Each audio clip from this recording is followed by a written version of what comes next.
లక్ష్మీ నరసింహుడు అంటేనే చాలా శక్తివంతం.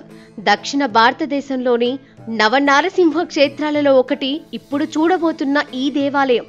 ఈ మహోన్నత ఆలయం పవిత్ర గోదావరి నది ఒడ్డున వెలిసిందే. కోట్లాది మంది భక్తులకు కొంగు బంగారంగా నిలిచిన దేవాలయం ఇదే. ఆ మాటకొస్తే ధర్మపురి లక్ష్మీ నరసింహస్వామి ఆలయం ఒక మహోన్నత ఆధ్యాత్మిక వైభవం. ఇక్కడి ప్రార్థనా చైతన్యం చూస్తుంటే ఒళ్ళు పులకరిస్తుంది. ధర్మపురికి పోతే యమపురి ఉండదు అని చెబుతూ ఉంటారు. రాష్ట్రంలో ప్రసిద్ధిగాంచిన నరసింహ క్షేత్రాలలో ఒకటైన ధర్మపురి లక్ష్మీ నరసింహస్వామి దేవాలయం కరీంనగర్ పట్టణ కేంద్రానికి 75 కిలోమీటర్ల దూరంలో ఉంది. ఇది తెలుగు రాష్ట్రాల చరిత్రలో 9 నరసింహ క్షేత్రాలలో ప్రసిద్ధి చెందిన ఆలయం. దీనిని తీర్థరాజము అని కూడా పిలుస్తారు. ఈ నది ఒడ్డునే వెలిశారు యోగా నరసింహస్వామి. బ్రహ్మ, విష్ణు, మహేశ్వరుడు కొలువయ్యారు కాబట్టి త్రిమూర్తి క్షేత్రంగా బ్రహ్మస్వరూపుడైన శ్రీ లక్ష్మీ నరసింహస్వామి వెలిశారు కాబట్టి శ్రీ లక్ష్మీ నరసింహస్వామి క్షేత్రంగా ధర్మపురి ఆలయం ప్రసిద్ధి చెందింది. తెలంగాణ రాష్ట్రంలోనే అతిపెద్ద పుణ్యక్షేత్రాలలో ధర్మపురి లక్ష్మీ నరసింహస్వామి క్షేత్రం ఒకటి.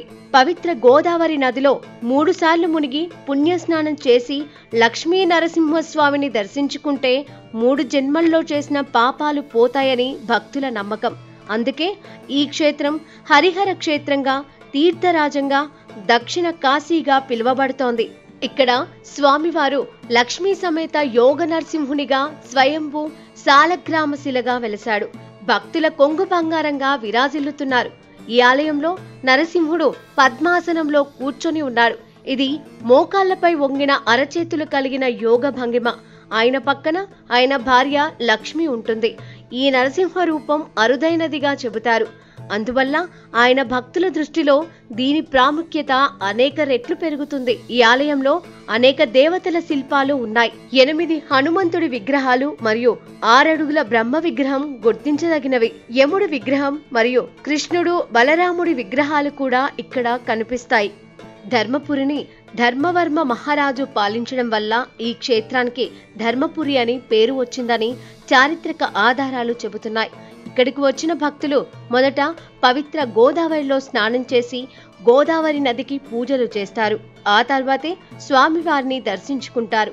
ఆలయ ప్రాంగణంలోకి అడుగు పెట్టగానే యమధర్మరాజు దర్శనమిస్తారు. యముణ్ణి దర్శించుకున్న తర్వాత భక్తులు లోపలికి వెళ్తారు. భారతదేశంలో ఎక్కడా లేని విధంగా ఇక్కడే యమధర్మరాజు క్షేత్రం కొలువైంది. యముడిని దర్శించుకున్న భక్తులు గండదీపంలో నూనె పోసి తమను అపమృత్యు దోషాల నుంచి రక్షించుకుంటారు. ఆలయ ప్రాంగణంలో ఉగ్ర నరసింహుడితో పాటు వెంకటేశ్వర స్వామి ఆలయం, వేణుగోపాల స్వామి ఆలయం, రామలింగేశ్వర స్వామి ఆలయం, సాక్షాత్తు శ్రీరాముడు ఇసుకతో ప్రతిష్ఠించిన సైకతలింగం రామలింగేశ్వర ఆలయంలో దర్శనమిస్తుంది. ఇక్కడ ఆవులకు పూజ చేయడం వల్ల భక్తులపై శ్రేయస్సు ఇంకా ఆనందం కురిపిస్తుందని నమ్ముతారు. ప్రధాన దేవతను పూజించడం వల్ల వారి జీవితాల నుండి శత్రువులు, దురదృష్టాలు, ప్రతికూల శక్తులు తొలగిపోతాయి అని ప్రజల ప్రగాఢ నమ్మకం.